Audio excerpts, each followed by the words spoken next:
જામનગર ખાતે જિલ્લા સેવા સદને આવેદનપત્ર આપવા આવ્યા છીએ કે રૂપાલાની ટિકિટ રાજકોટમાંથી રદ કરો। જે પ્રોગ્રામ કે જે ગામડે ગામડે તાલુકા લેવલે અને અલગ અલગ શહેરોમાં થઈ રહ્યા છે, આ જામનગરમાં કર્યો છે અને ધીમે ધીમે દરેક નાના લેવલે પણ આજ હવે અમે અમારા પ્રોગ્રામ આગળ વધારીશું। અત્યાર સુધી અમે બહુ રાહ જોઈ, તમને ઘણો સમય આપી દીધો, પણ એવું લાગે છે કે તમને કદાચ હવે આ સમાજની રોષતાથી કંઈ ફરક નથી પડી રહ્યો, એટલે હવે અમારે પણ ધીમે ધીમે અમારા ગુણો કે ક્ષત્રિય તરીકે અમે શું કરી શકીએ છીએ તમને બતાવવું પડશે। કરજો, અત્યાર સુધી અમે તમને બહુ સહકાર આપ્યો છે, અમે જે કર્યું એ છાતી ઠોકીને કર્યું છે અને તમારી સામે જ કર્યું છે।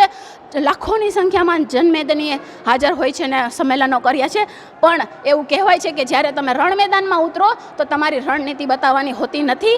એટલે અમે પણ હવે આગામી જે પ્રોગ્રામ કરશું, જે પણ કાર્યક્રમો આપશું એ તમને જોવા મળી જશે।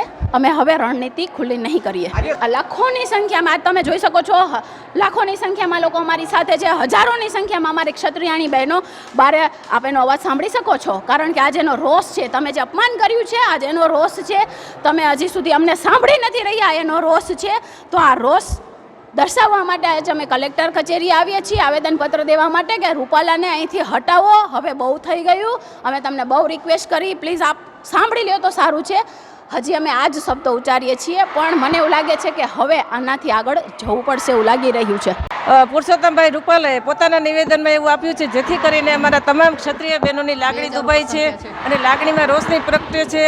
તો અમે સમગ્ર જામનગરના ક્ષત્રિય બહેનો આજે કલેક્ટર સાહેબને આવેદનપત્ર આપીને અમારી રોષની લાગણી વ્યક્ત કરીએ છીએ અને અમારી મુખ્ય માંગણી એક જ છે, જે સંકલન સમિતિએ કહ્યું છે કે રૂપાલાભાઈની ટિકિટ રદ કરો।